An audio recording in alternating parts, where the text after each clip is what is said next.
Yeah, let's get started. Why not? Yeah. Welcome, everybody, to our current webcast, which is super exciting for us. We've got some very special guest here today with us. That's Peter Mulz, and he's here from Growing Habits, and he's a founder, partner, and habit trainer. And of course, we have our lovely CEO, Sarah Leander Persson, here with us today. And Woo! and it's really exciting.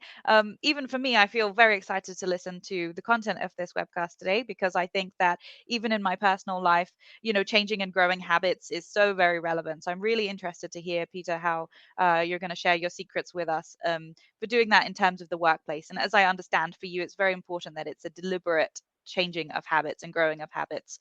And you're going to share with us today how you do that. So I can see that quite a few people have entered. Hi, Casper, Till, Hans, Osama. Great to have all of you guys here with us.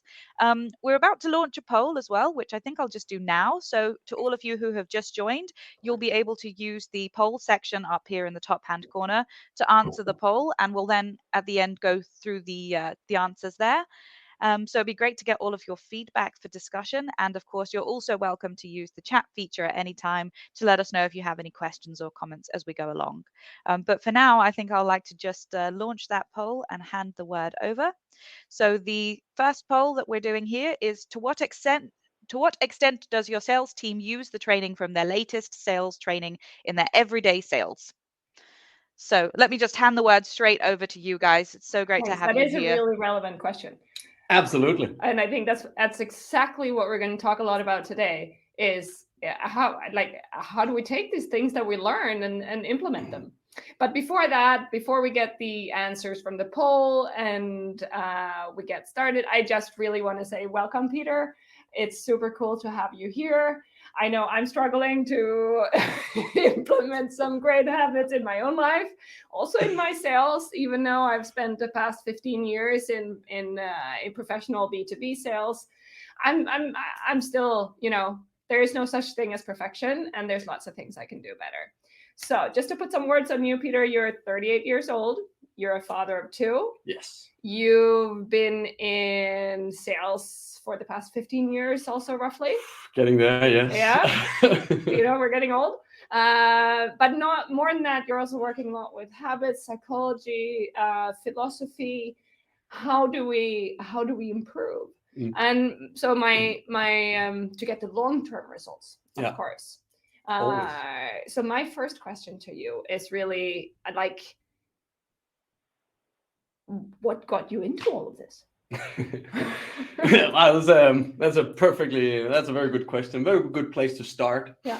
It all started with Stephen Covey's 7 Habits of Highly Effective People. Okay. It's I was gifted this book by my mother. Yeah. In 2007. Yeah. And I was like, all right, like I want to become a highly effective person, so I better read this book. Yeah. So I read this book, and to all of you who know it or have tried it or don't know it, the book has a lot of terrific exercises. Yeah. So you could read the book from page 1 to page last, and it would take you, depending on how fast you read, a week or something, right? Whatever. It took me 6 months to read it because I did all the exercises in the book. Oh, And wow. I found that with all the exercises that it then the habits started to grow on me. Yeah. And that got me thinking, oh, this is like with this effort and making time for this training, we can really grow, push, and change. Yeah. And so that was also what got me into as a trainer, as a coach.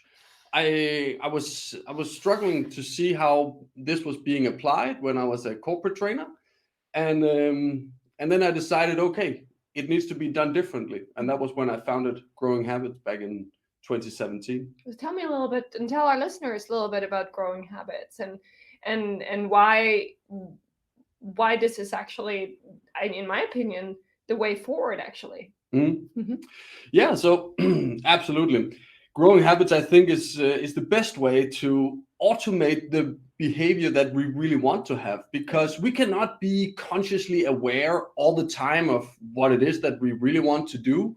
So the background for growing habits is, okay, if you automated that behavior that you really want to have, whether it's in exercise or in dieting or in sales or at work or with your family, mobile phone culture at home is something that is a lot of very people have that on their mind. exactly.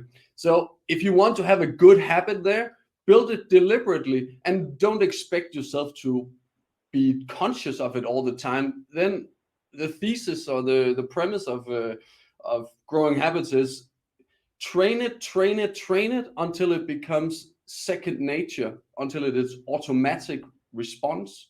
Yeah. That is when you have a habit. And if you build it deliberately, well, then you are in control. And I'll get back to that. Awesome. So if we just for everyone's knowledge, please, if you have any questions along the way, just post them down in the comment field, and Jane will facilitate getting it up to our attention. So we have a 15-minute Q&A at the end, but we also take questions just throughout the webcast.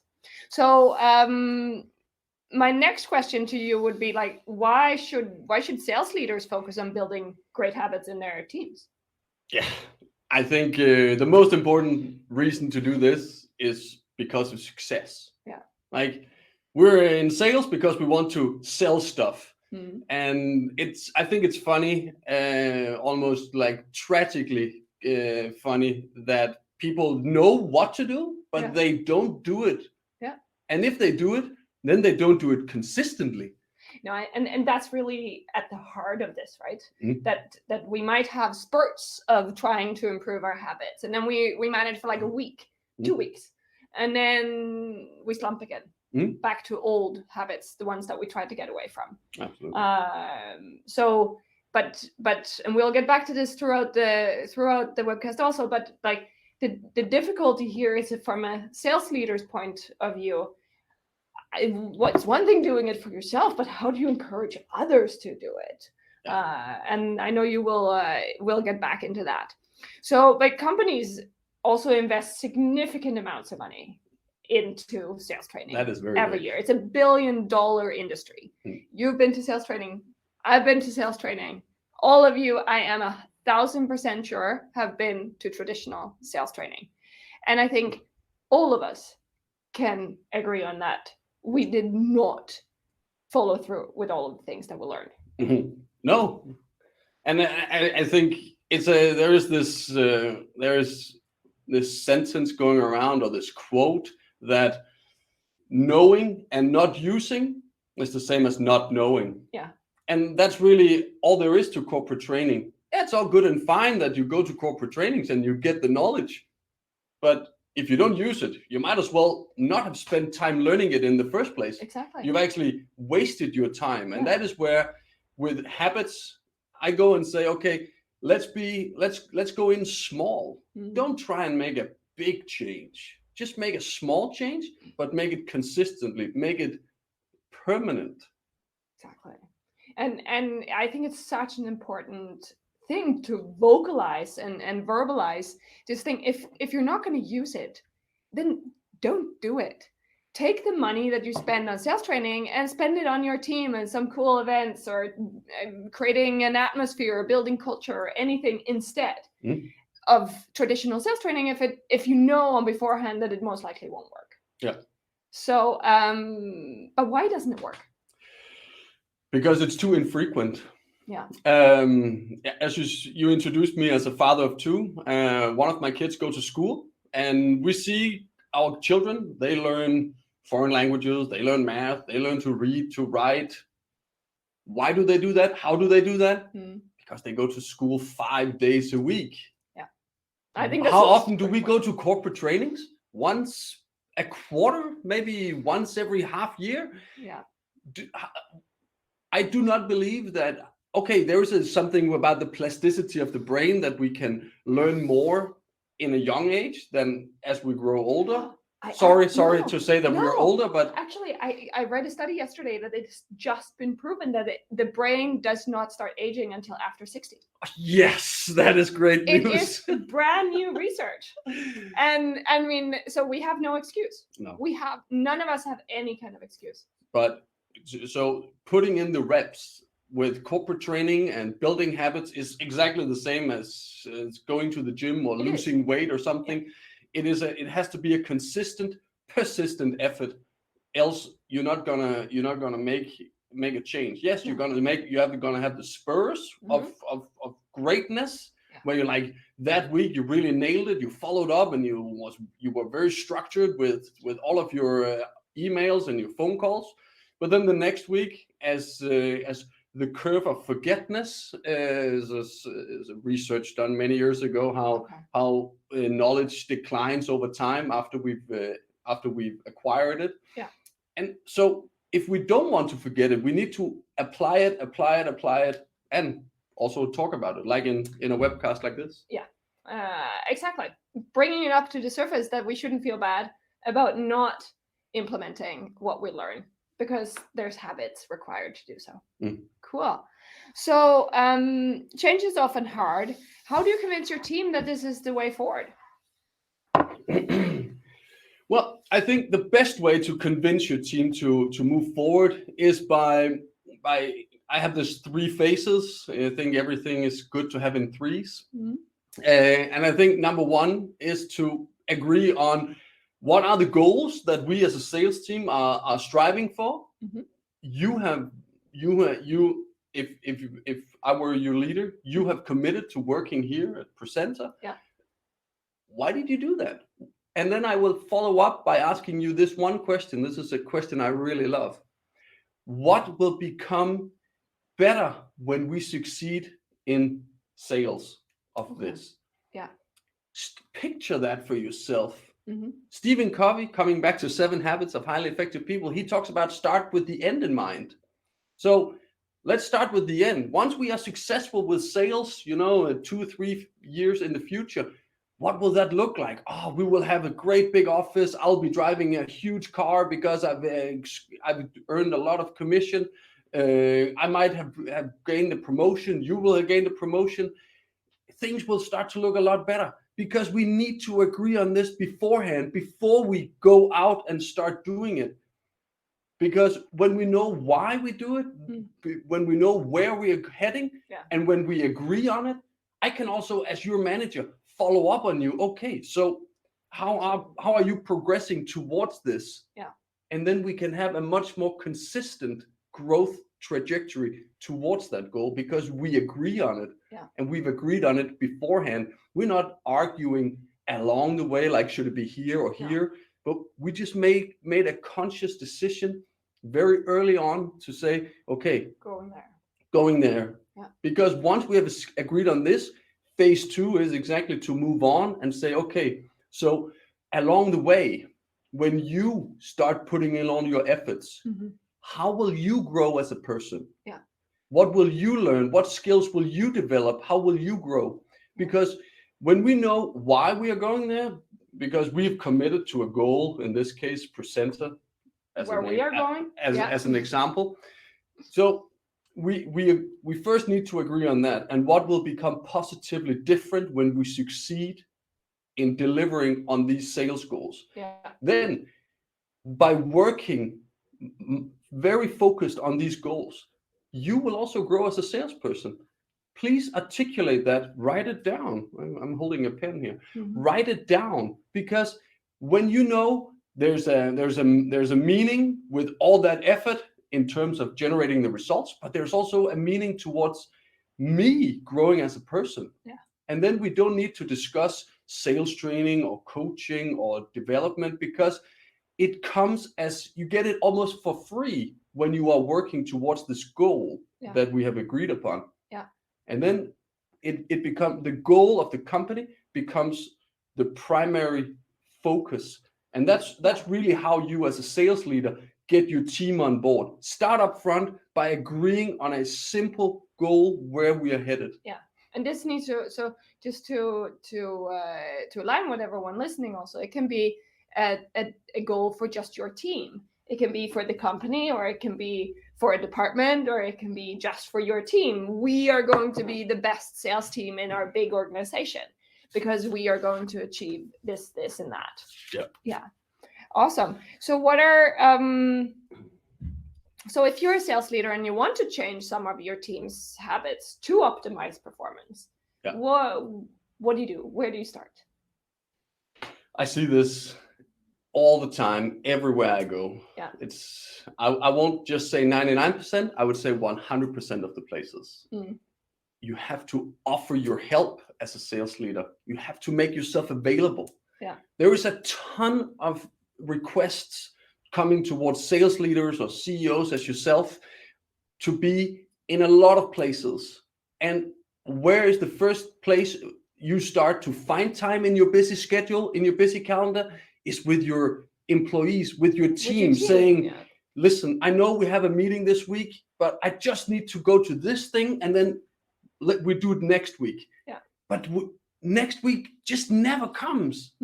And so how am I to grow as a salesperson if every time you get a different request, that I am the one being pushed to next week? Because next week you will have another request coming in. And again, just reality. Because you know that I'll be coming into the office or hybrid work for next week and next month and next year, because I really like it here. But how long will I keep liking it here if everything else seems more important than me driving the sales result that you, by the way, are measured on? It's one of your success metrics. Exactly. If Sarah is a sales leader. Well, I am in a way. I mean, all of us who work in the commercial, at least on the commercial side, but there it's more clear. We are sales leaders because that is ultimately what we are here to generate. And the best habit, a good habit everybody can start building right after this webinar is really to start saying no.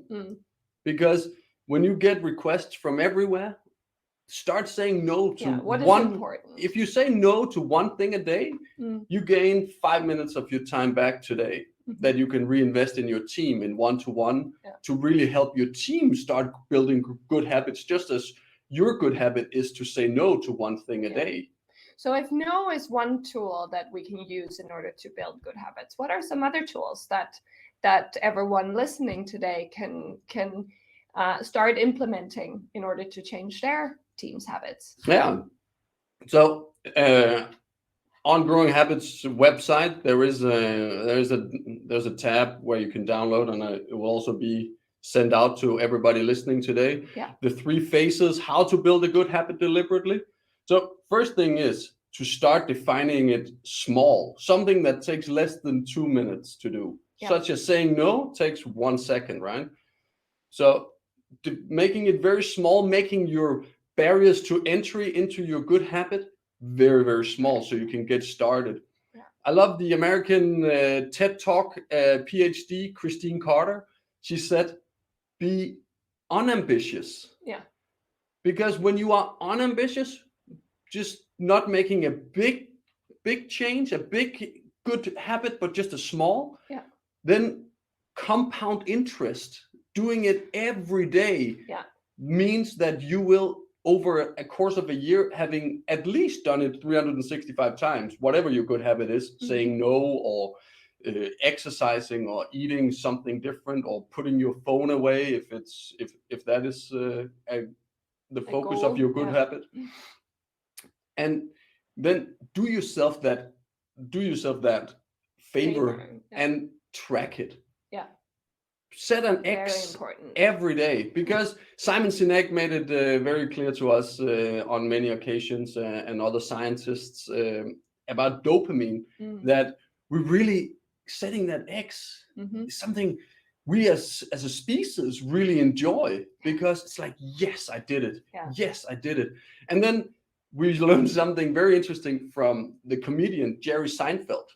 He was once asked, why, how come you're so good? And he just said, because I write every day. Yeah. Okay. And Awesome. because the more you write, Mm. the more jokes you write, you can choose the best jokes. Yeah.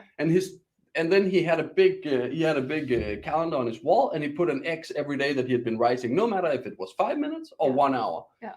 But tracking it, because then you also get this track record, this streak going, and you don't want to break the streak. No. And when you get up to 15 or 20 X's in a row, you want to be like, oh, I'm really tired today. I could skip, but then I would break my streak. And then you are psyching yourself into continuing, and that's one very good step. And in terms of sales, in terms of like building great sales habits, what is an example there? Is it that every day I'm gonna pick up the phone and call 5 new customers, or when I enter a customer dialogue, I will remember to answer these or to ask these 3 questions?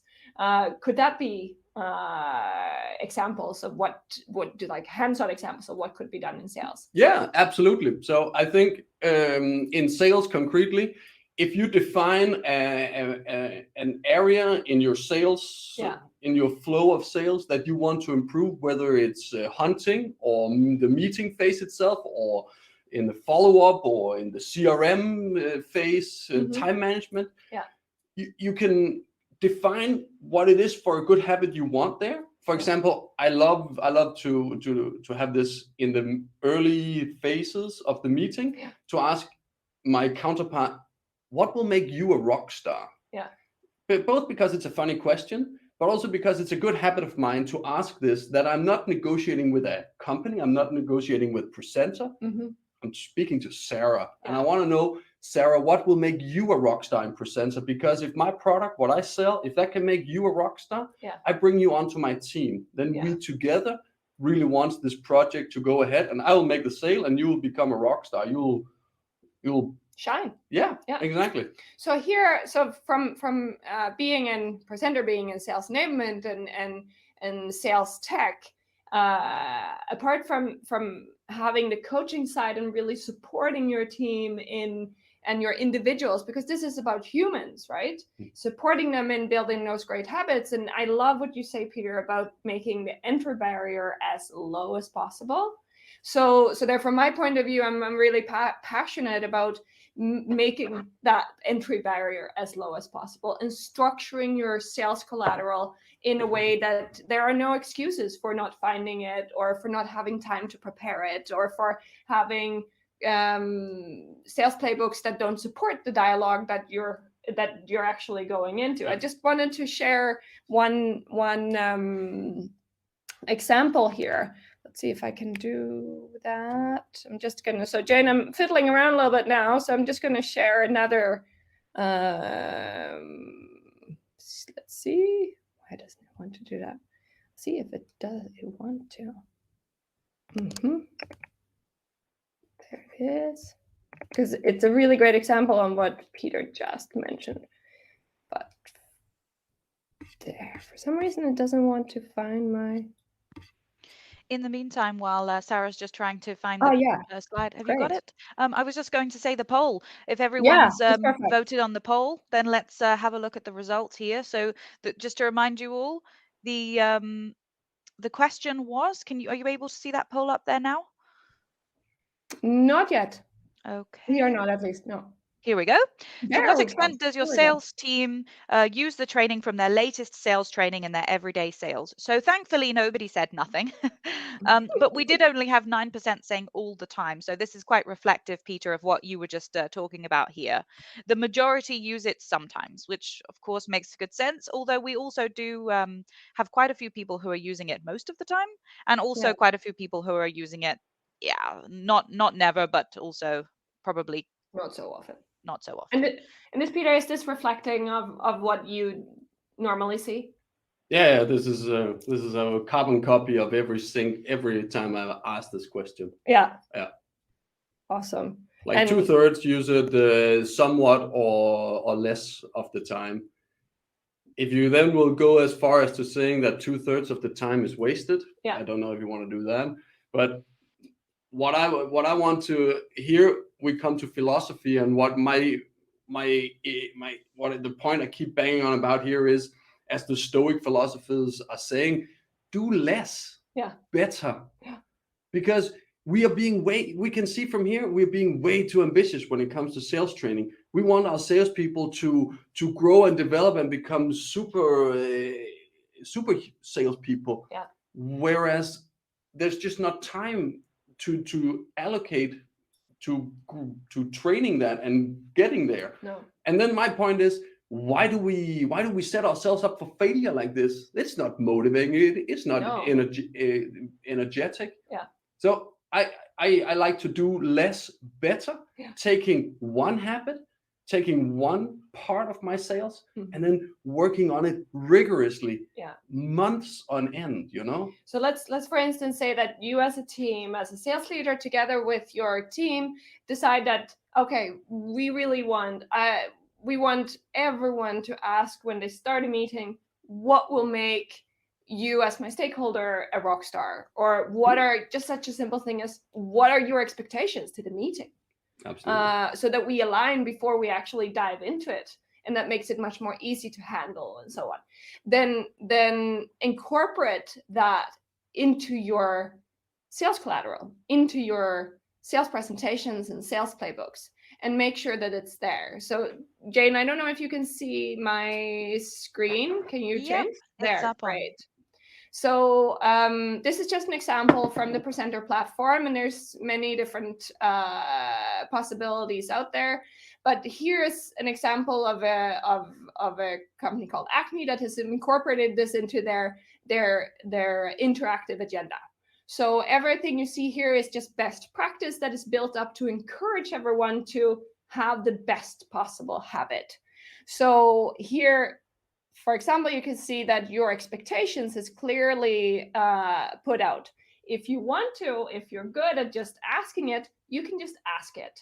But if you are feeling a bit scared, or if you're in the beginning of building up your habit, you can always click, and then you are prompted with examples of what might be the expectations of the customer. And then, so the first couple of times you can use your sales collateral to really enforce that good habit. And the beautiful thing is here that, and what you've said is that you cannot measure, you cannot learn what you can't measure. Is that it? Yeah. So in sales enablement tools, everything is measurable.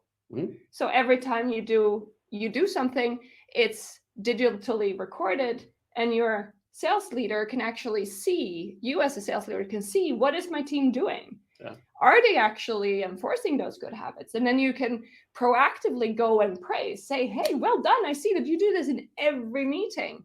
And you really dive into the dialogue, you really engage with the customer, and then, or if they don't do it, you can say, hey, Peter, what's going on? What's not working for you? Instead of leaving everyone in a limbo.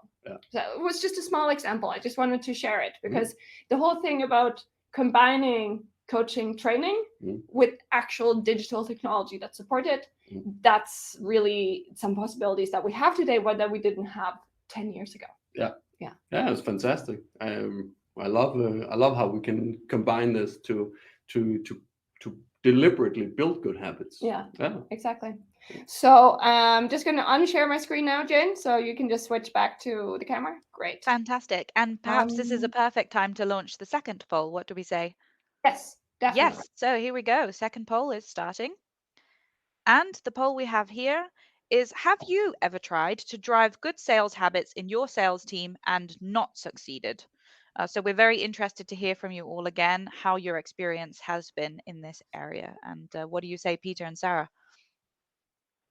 Well, have you tried to build good habits deliberately in your sales team?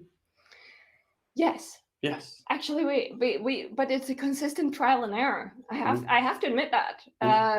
So we're working at the moment. We're working a lot with partly structuring our own sales playbook in order to uncover the pains of our customers in a consistent, structured way. So that it becomes equally easy for everyone to do it, regardless of how experienced you are.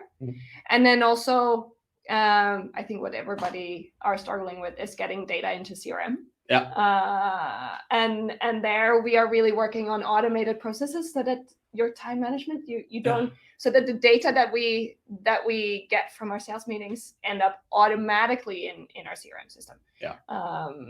And that's something that Prezentor does too. So it's part of our nature, but yeah, that's something that I encourage everyone to really do. Yeah. And work together with someone like Peter and a technology platform like us in order to make the habits easy. Yeah.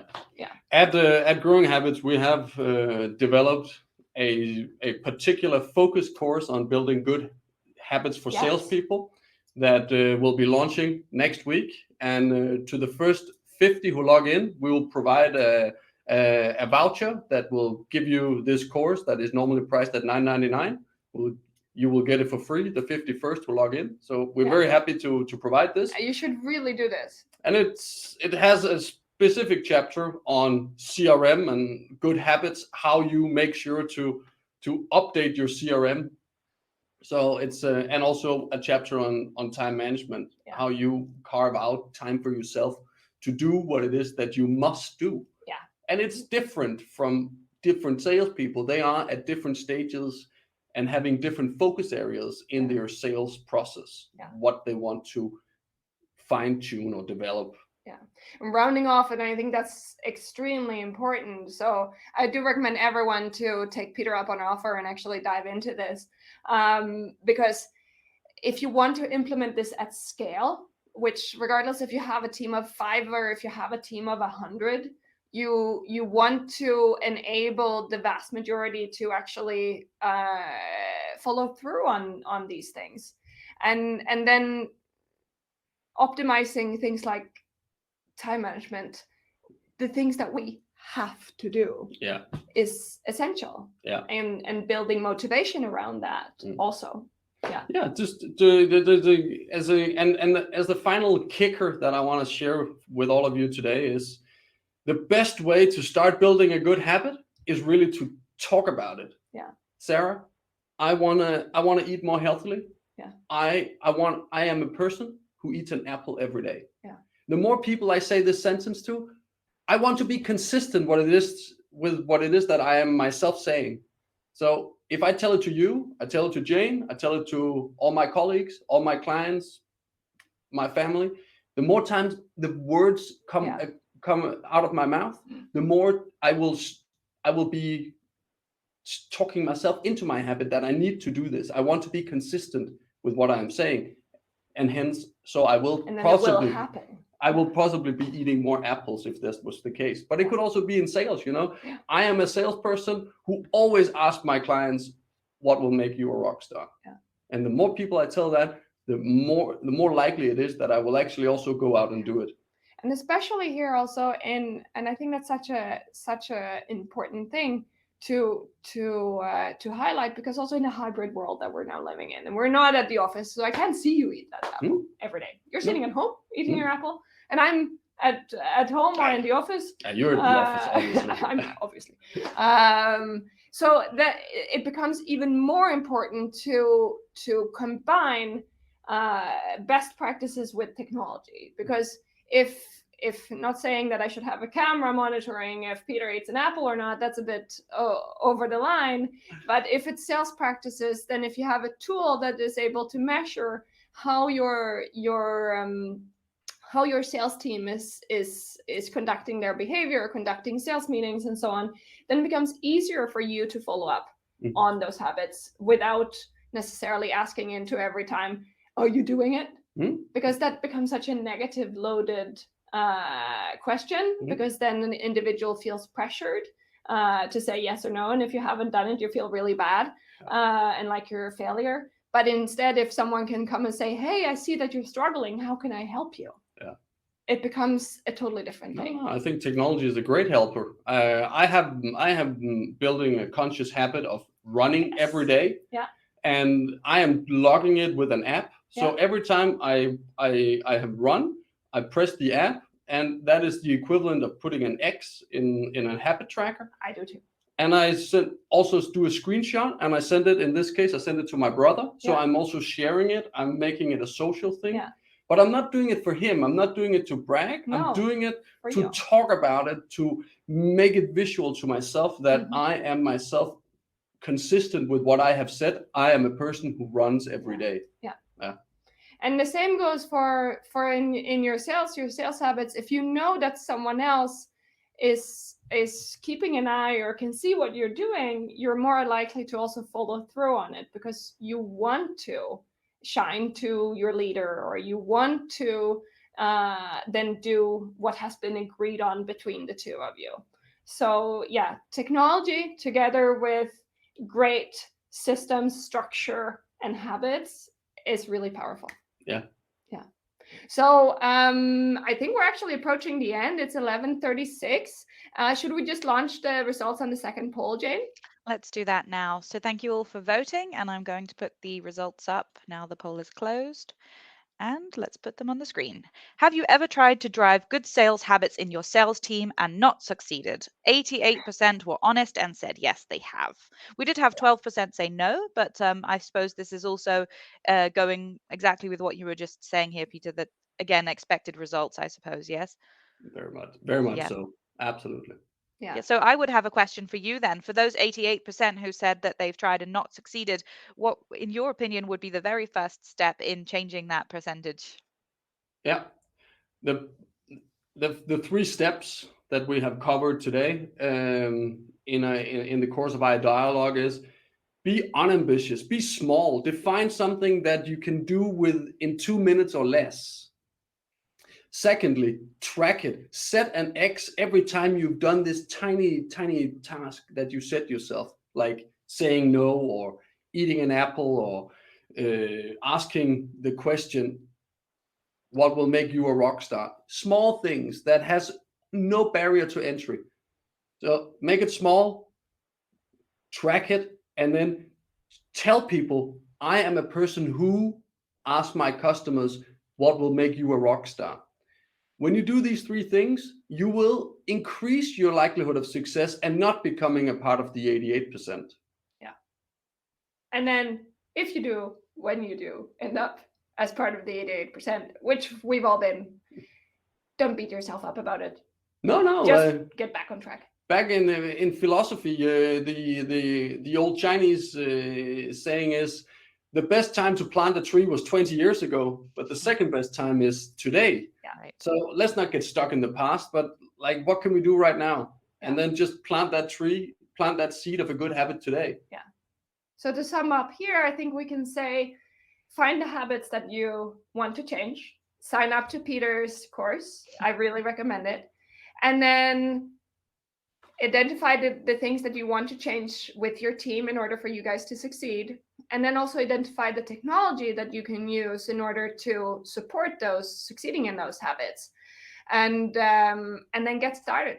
And if you have any questions at all on the habits or the technology, then Peter and me, we're here to help you. Absolutely. Thank you. Thank you, Sarah. Thank you so much for coming, Peter. It was a pleasure. Thank you for inviting me. Thank you both so much. Yeah, you want to wrap up, Jane, or what do you say? Yes, I just want to say thank you as well to both of you. It was very interesting listening to this webcast. And thank you all, of course, for coming.